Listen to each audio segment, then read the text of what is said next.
There is a painful truth that almost no one wants to admit, because the moment you say it out loud, it sounds harsh, ungrateful, even morally wrong.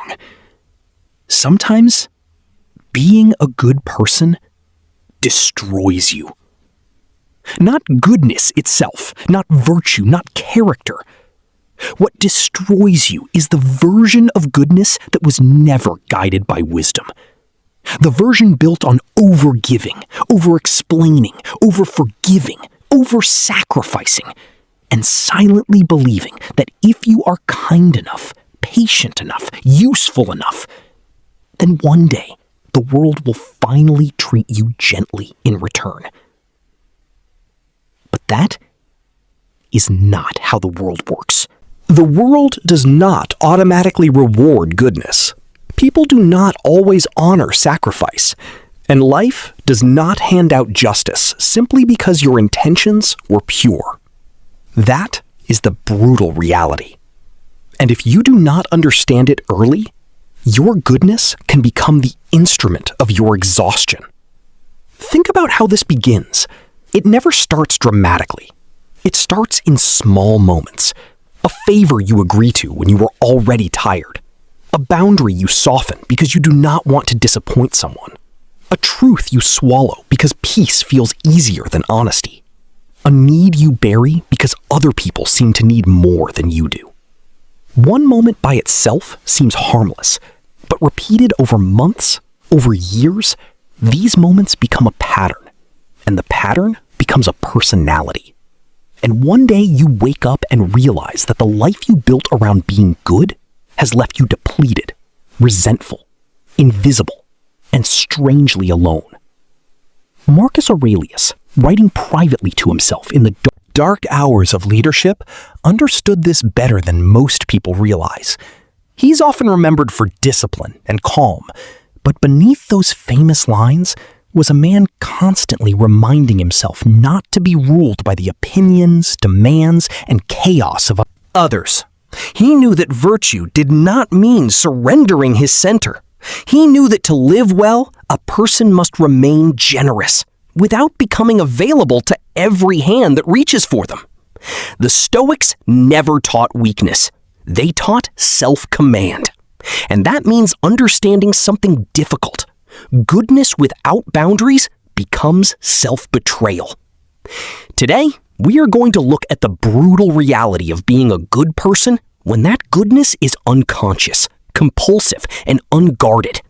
We are going to pull apart the hidden costs of being overly kind, overly available, and overly responsible for everyone else's peace. And then we are going to look at what Stoic philosophy offers instead, a form of goodness that is steady, self-respecting, clear, and impossible to exploit. Stay with this, because if you have spent your whole life being the good one, what you are about to hear may explain your exhaustion better than anything else ever has. Goodness becomes dangerous when it depends on being needed. Many people think they are being kind, when in truth, they are terrified of not being needed. This distinction changes everything. There is a huge psychological difference between helping because it is right and helping because your identity depends on being useful. The first comes from strength. The second comes from fear. Fear of rejection, fear of being forgotten, fear of sitting alone with yourself and discovering that beneath the service and smiling and rescuing, you do not know who you are when nobody needs anything from you. That is why some of the kindest people are also the most exhausted. They are not simply doing good. They are feeding a hidden emotional hunger through constant usefulness. Every yes gives them a brief sense of value. Every crisis they solve makes them feel temporarily important. Every burden they carry for someone else postpones the harder work of turning inward and asking why they believe their worth must be earned through sacrifice. The Stoics would have recognized this immediately. They believed that inner freedom begins when your value is no longer outsourced to the reactions, gratitude, or dependence of other people. If you need others to need you in order to feel solid, then your peace is already in their hands. And anything you place in someone else's hands can be dropped. Number 2, the more you overgive, the more unspoken resentment you create. This is one of the cruelest paradoxes of being a good person. You give because you care. You help because you love. You stay because you are loyal. And yet, slowly, invisibly, resentment begins to form. Why? Because unexpressed needs do not disappear. They harden. Every time you say yes when you mean no, a piece of resentment is created. Every time you quietly expect someone to notice your effort without ever naming your need, you create the conditions for disappointment. And when that disappointment is repeated enough times, you begin to feel betrayed by people who never actually agreed to the emotional contract you made in your own head. This is where many good people suffer in silence. They believe their resentment means they are becoming selfish or bitter, when in reality, it often means they have been abandoning themselves for too long. Resentment is rarely born from kindness itself. It is born from kindness that has gone too far without honesty. The Stoic answer is not to stop caring. It is to stop giving in ways that make your soul keep score. Give because you choose to. Give because it aligns with your values. But if your giving contains a hidden invoice, then it is no longer clean. It is no longer free. And sooner or later, you will be the one crushed beneath its weight. 3. People often do not respect what is always available. This is not a pleasant truth, but it is one of the most reliable truths in human behavior. What is always available is rarely treated as sacred. When your time is endlessly available, it begins to look cheap. When your energy can always be accessed, people stop seeing it as a gift and start treating it as part of the furniture of their lives. When your yes is automatic, it loses meaning. This does not mean people are evil. It means people adapt quickly to what they can access without resistance. Behavioral science has shown again and again that scarcity shapes perceived value. Rare things are respected. Boundaried things are protected. Things that are endlessly accessible are often taken for granted. That includes you. So many good people quietly train the world to undervalue them by never protecting access to themselves. They answer immediately. They rearrange everything. They carry everyone. They always understand. They always forgive. And then they wonder why no one seems to realize how much they are giving. The answer is painful, but simple. Because you made it look effortless. Because you made it look endless. Because you never taught people that access to you is something to be respected. Stoicism teaches measured generosity, not infinite availability. A wise person gives with intention. A foolish person gives until their giving becomes invisible. 4. Being too good can attract the wrong people. One of the darkest consequences of unguarded goodness is that it does not attract everyone equally. It attracts takers. Not always malicious takers, not always manipulative in an obvious way. Sometimes just people who have learned, consciously or unconsciously, to move toward those who overfunction, overcare, and overcarry. If you are the person who always understands, always absorbs, always fixes, always forgives, your life begins to fill with people who need exactly that. And over time, your social circle becomes unbalanced. You are surrounded by people who take comfort from you, but contribute very little strength back into your life. Then one day, you hit a wall. You are the one who needs support. You are the one who feels weak. You are the one who cannot keep being the strong one. And that is often the moment you discover how many of your relationships were built on utility rather than reciprocity. This realization destroys people.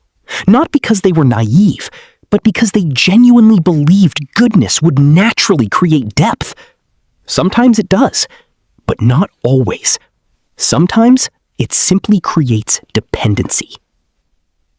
The Stoics were deeply concerned with the quality of association. They believed your companions shape your character, your energy, and your inner climate. To be good does not mean to welcome everyone equally into your life. It means to choose carefully where your energy goes and with whom your soul spends its time.